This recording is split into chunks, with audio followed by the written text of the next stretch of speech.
یسوع مسیح کے عظیم اور جلالی نام میں آپ سب کی خدمت میں سلام عرض کرتا ہوں۔ میرا نام پادری ایمانوئل تبسم ہے۔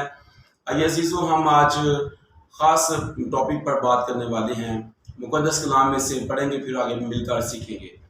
پہلا کرنتھیوں اس کا 5واں باب اور اس کی 6 آیت سے، پولس رسول خط کرنتھیس کے مقدسوں کے نام اس کا 5واں باب اور اس کی 6 آیت سے یوں لکھا ہے: تمہارا فخر کرنا خوب نہیں، کیا تم نہیں جانتے کہ تھوڑا سا خمیر سارے گوندے ہوئے آٹے کو خمیر کر دیتا ہے؟ پرانا خمیر نکال کر اپنے آپ کو پاک کر دو تاکہ تازہ گوندا ہوا آٹا بن جاؤ۔ چنانچہ تم بے خمیر ہو کیونکہ ہمارا بھی فصح یعنی مسیح قربان ہوا۔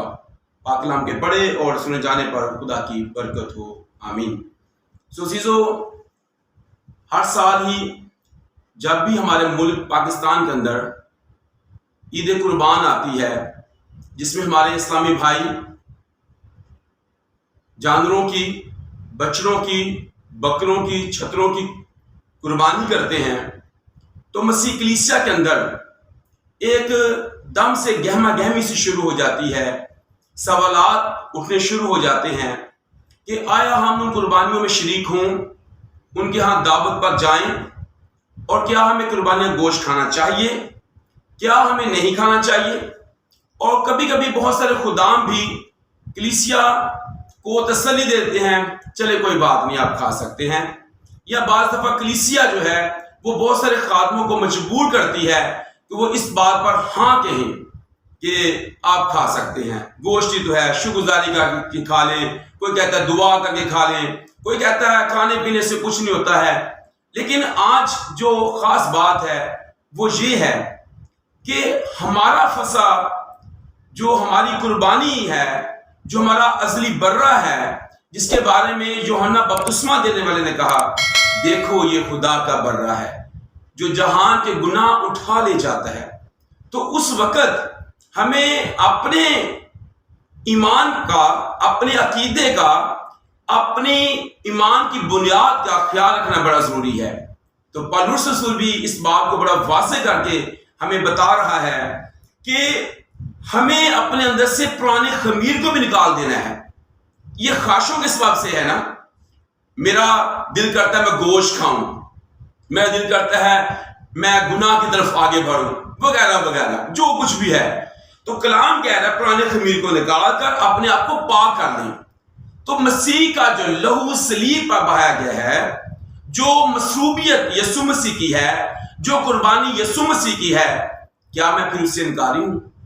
اس بار ہم غور کریں کہ کیا میرے لیے میرا فصح جو مسیح ہے، جو خدا کا برہ ہے، وہ قربان ہوا ہے، تو میں کیا دوسری قربانی میں شریک ہوں؟ اس کے لیے میں ایک اور حوالہ بھی آپ کے لیے پڑھنا چاہتا ہوں، پطرس کا پہلا عام خط اور اس کے پہلے باب کی 18ویں آیت میں یوں مرقوم ہے: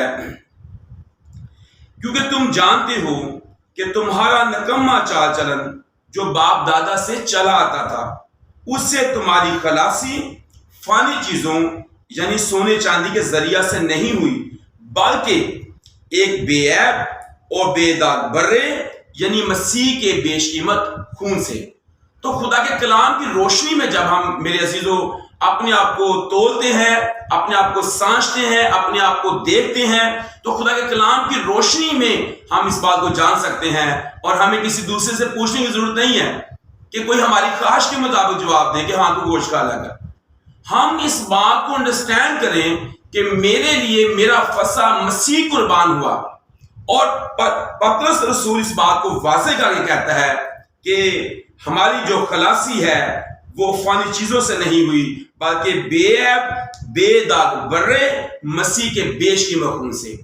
تو جب میرے اور آپ کے پاپوں اور گناہوں کو اٹھا کر وہ برہ لے گیا ہے، جو خدا کا برہ ہے، جو مہیا کیا ہوا ہے، تو پھر ہمیں بار بار ایسی باتوں میں، ایسے کھانوں میں، ایسی قربانیوں میں شریک نہیں ہونا جو میرے لیے اور دوسروں کے لیے ٹھوکر کا باعث ہو یا میرے ایمان کا اس میں اظہار نہ ہو پائے. سو میرے عزیزو، ہم خدا کے کلام کی روشنی میں اس بات کو دیکھیں گے کہ واقعی میری زندگی میں ایسی قربانیوں کی کوئی اب ضرورت نہیں ہے، کوئی جگہ نہیں ہے، کیونکہ مسیح میرے لیے جو ہے وہ قربان ہوئے ہیں. So God bless you. خدا اسلام کے وسیلہ سے ہم سبوں کو بڑی برکت بخشے.